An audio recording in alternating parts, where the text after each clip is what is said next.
we've been asked to do, I'm in Unit 2, and we've been asked to do Think Aloud on Task 3, Reading Assessment Development Activity.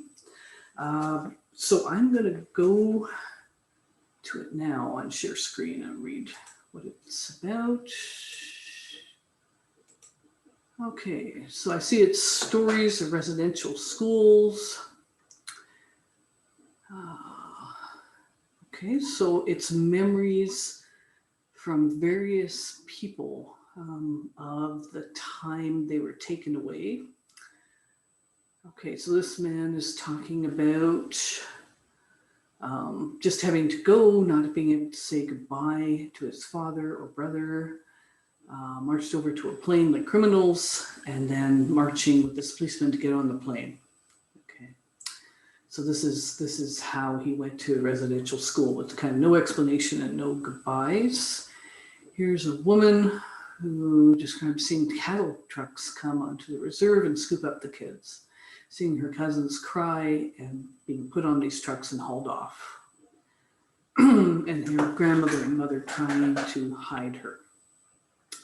Here's a man who was taken to school when he, without even his parents knowing, when he was 6 years old, and he uses the term kidnapped. Okay, auntie and mother, his parents were trying to, he was fighting, trying to get away from the officers that threw him in the backseat of the car. And his mother didn't even know where he was for 3 days.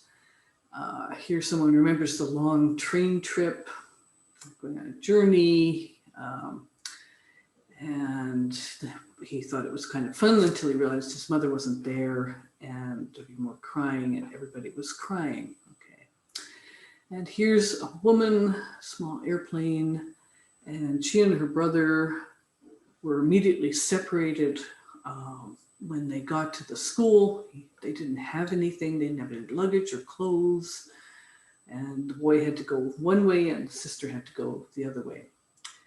And here's another man, and he saw the crosses. He didn't know what the religion was, stripped of his clothes, his moccasins, and he was deloused and shaved, bald-headed.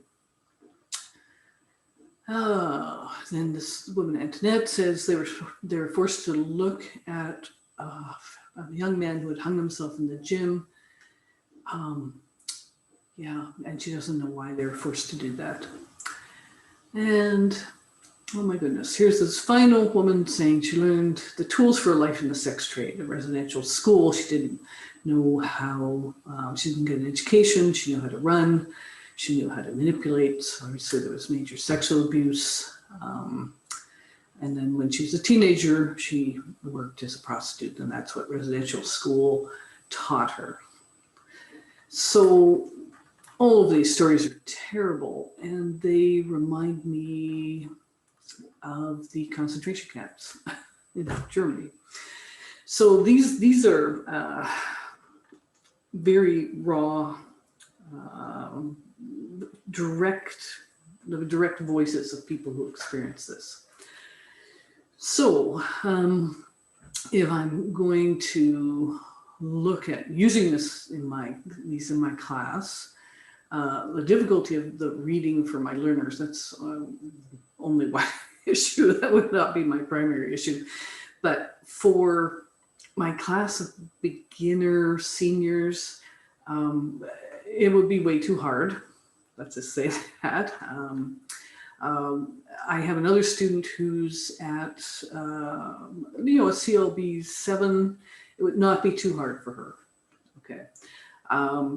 What challenges your students might face? The beginners, well, for both groups, my student from Taiwan, my students they're all from China, and my little subgroup of beginning seniors. This has to have some kind of context. You can't just throw things like this at people. You have to be talking about residential schools.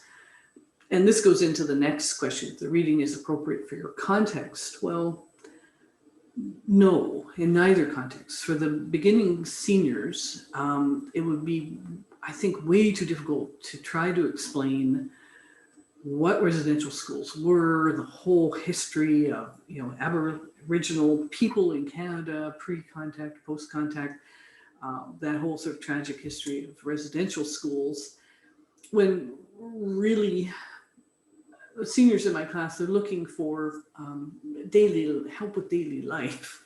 That's their goal. And to throw this in, it's way too high a reading level, but that's not the main problem. Okay. And with my Taiwanese student, she has very specific goals. She's a curator at a museum, a university museum. She's an expert in Chinese fabrics during the Ming Dynasty. She wants help with her writing about that. That's really what she wants. And the other things we do, we do quite a bit of grammar, but that's because she wants very targeted things. So it wouldn't be appropriate for the two contexts I'm in right now. I can see where it would be appropriate. I had a student from Pakistan who moved to Toronto about 2.5 years ago. But before that time, I worked with her for 2 years. And we worked for a year. I wouldn't say I taught her Canadian citizenship. I'd say I coached her through the citizenship guide. And the citizenship guide is, I think, quite a balanced document. It's pretty honest about the good things we can feel proud about as Canadians, and also the dark sides of our history, of course, with residential schools being on that side. And the citizenship guide is pretty dry. It's a lot of facts. Those are good. I could see, if I'd known about something like this, I could see this as a really good supplement to what I was doing with that student. Because we'd have the sort of dry facts, and then we have some of the horrendous stories. And this is a good collection of comments in a sense, because it's people talking about their lives before residential schools, their families, how they were taken to residential schools, what happened to them there. There are men and women, and they're talking about what happened to them afterwards. In some cases, the woman who became a prostitute. So the whole tragic history is here, and it humanizes those. They're quite they're quite an extensive section in the citizenship guide about Aboriginal people, but again, this would humanize it. And I would do this, but even more if I could find a video with people talking as well. And I often did that when teaching citizenship. I would supplement the kind of, good facts, but rather dry facts with visuals and YouTube videos, and maybe even a podcast of people speaking or a video of people speaking. So certainly in citizenship, I could see it. Whether I would be comfortable using this reading, I think I've been getting into that, like where I would be comfortable, where there's context, there's reason to talk about it, there's an ability to discuss it further. You're not just throwing it in as some kind of, exercise. And I'm thinking about Brown and Lee's, and I've got it in front of me, the suitability, exploitability, readability. Readability is one thing, and that's very important. It's probably step one, but that's a very, even if it were the right reading level, there's so many other things you have to think about here. The suitability, I'm thinking about a class I had probably about 5 years ago, just after many of the Syrian refugees were starting to come. And I had a class at a mosque in Edmonton. And in that class, there were several people from Syria who had just arrived. There was a woman from Somalia who, after she had to leave Somalia during the sort of constant wars there, she wound up in Yemen with her sister, and she wound up in prison with her sister. And she just talked about it briefly, but it was obviously extremely traumatic. terrible things were happening in the prison to her and her sister and her children who were with her. So the suitability of reading, like throwing something like this into a regular classroom, especially with people who might have had their own tragic experiences, to me, that would seem really insensitive, right? And I would not, in terms of exploitability, this is never something I would exploit for a grammar lesson or something like that, or, you know, spelling. I would probably, I think I would, depending on who I was talking about it with, I would, you know, add vocabulary at the beginning. But that's all I would do. I would never exploit this. And the other sort of exploitable idea, usually with some of the things we can do, is, you know, you have this story of Canada's history, and you could get someone to tell a similar story about their country. But I'm thinking in citizenship, I wouldn't ask my student from Pakistan to tell me a disgraceful story from Pakistan.